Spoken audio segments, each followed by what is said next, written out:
One more. We got Kennedy. Her from California. If we could come up with a technology to investigate life after death, would that be enough to disprove God's existence? Kennedy, I think you have a thought about this. Yeah, we're good. We're good, but we want to hear what you have to say about that. What do you think? We'll tell you what we think. Well, I wanted to relate to the co-host because whenever I get stoned, I'm like, all my atheism leaves immediately. So I completely understand where you're coming from. Yes, thank you for validating me. I appreciate that. Yeah, so as a trauma survivor who unfortunately was abused in the church, I just realized that the only reason why people really believe is because of that like fear of the unknown, fear of death, not knowing if, their justice will be served after death or their dreams are going to come true after death. And it's always like that in Christianity. Just wait till death. Like all your dreams will be taken care of if you don't, take care on earth. But I was thinking, if there's a way we can scientifically, investigate, human beings like in a controlled environment dying, and then somehow we can see like where they go, or if something happens, like if it's possible to locate that spirit or whatever we feel, So I was wondering what you guys think about that.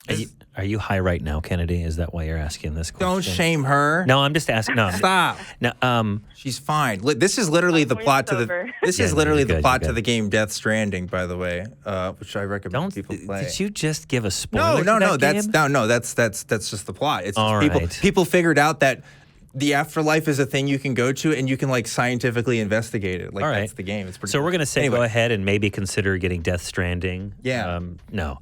I say yes. He says no. Technology to investigate life after death. I don't even know what that would look like, because we have no. At this point, we have nothing. Yeah. I mean, like in the game, for example, Johnny. See, people can like enter the state where they're kind of in that afterlife, and they can come back and they can talk about their experiences like coherently, and they can actually see and interact with other people in that afterlife state. Those in the know, it's a game written by Hideo Kojima. That's correct. You said coherently, so that's not a possibility. Okay, yeah, but I don't know as far as if we could do that. So what would that look like? We don't believe that an afterlife exists. Yeah. So I don't know how you investigate something that isn't there. That's true. If we can't find where the life is going, I think Christians will all be able to say, well, it's in another dimension that we can't perceive or something, right? So like that kind of puts a hole in things. But maybe we find out it's actually, the Egyptian afterlife or something, and that would be really scary. Or the Mesopotamian house of dust. Yeah. Right. Yeah. No, Do you think quantum physics could help us understand this? No.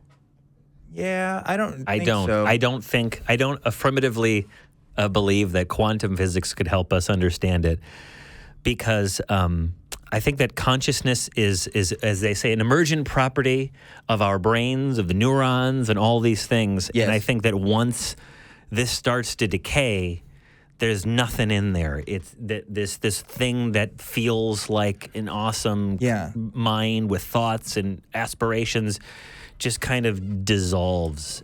People point out that, look, the brain works quantum mechanics contribute to brain functions. That's true. Quantum mechanics contributes to like a lot of things, but it also relies on metabolic processes that happen on a more macro scale. In other words, I have to have a physical body in order to be conscious, right? And there's systems within me that contribute to that consciousness. So I don't know if like quantum particles themselves are the sole reason why we're conscious. I think it is an interaction between, again, these more macro level systems.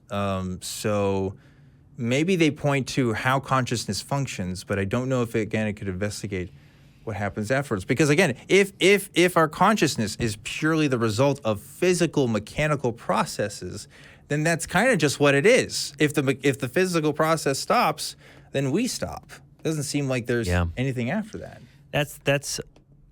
Now, I did see a thing where they created like this brain that I swear to God, they cloned foreskin cells, and they made like this brain that interacted with like wasn't Pong. Oh, actually, I think it was kind of a Pong thing, and they had this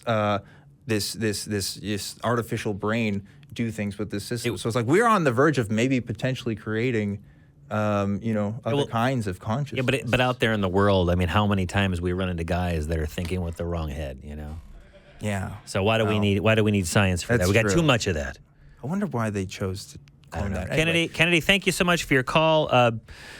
We're going to let you go. And with that, we're going to let everyone go.